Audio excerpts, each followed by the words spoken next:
For today's video mga mare, dahil tumigil ang ulan, nandito na naman tayo sa kalsada. Sabak na naman ang lola nyo kasi birthday ng lolo nyo.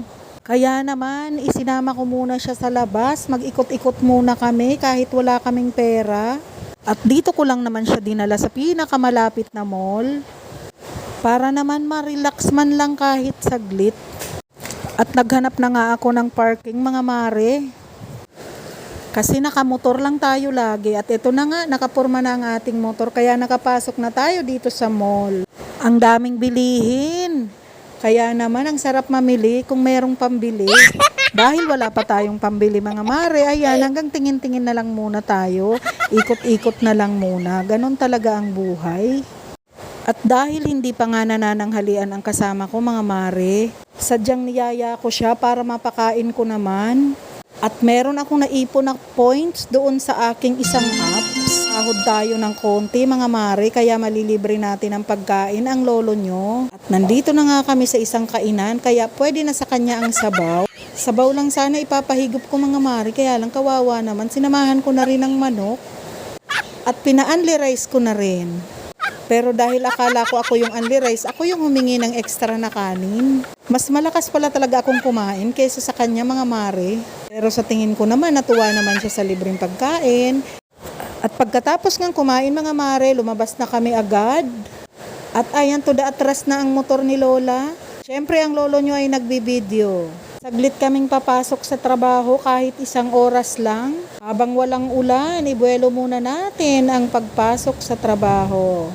Alam nyo ba mga mare, may mga oras na malabo na ang mata ko. Lumalabo na ang aking paningin. Alam nyo ba mahirap din mag-drive? Time na nahihilo ako kaya lang wala naman akong choice. Kulang kasi mga mare ang may lisensya at ang lolo nyo ay wala namang lisensya. Kaya naman ayaw ko talagang umangkas sa kanya. Aling ako na lang lagi ang mag-drive, wag lang akong aangkas sa walang lisensya. At ganito ang buhay ko mga mare, araw-araw yan.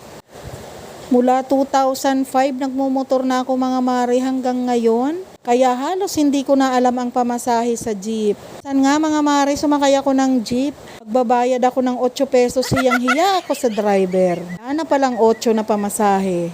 Kaya ako'y nasanay na talaga sa motor at ako'y naiinip kapag nata-traffic. Kasi kapag motor nga naman kahit saan pwedeng sumiksik.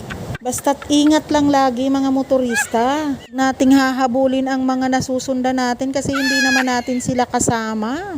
Para tayo ay laging iwas disgrasya. Ganyan lagi ang iniisip ko mga mare. Kasi minsan mauudyukan ka na habulin ang kasama mo lalo na't kung kapareho mong motor at inangasan ka ba. Minsan gusto mo rin siyang habulin. Kaya lagi kong iniisip, ba't nga naman ako hahabol doon sa hindi ko naman kasama? Kaya ayan, lagi ako maingat mag-drive mga mare at malapit na nga ako sa aming trabaho. Liliko na tayo dito pakaliwa at para makapag-park na. At nandito na nga mga mare, dito ko na to ipaparking. At ang aking taga-video ang inyong lolo.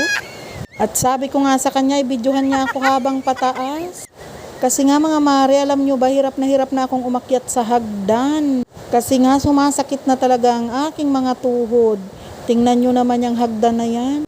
Napakataas naman talaga niyan mga mare.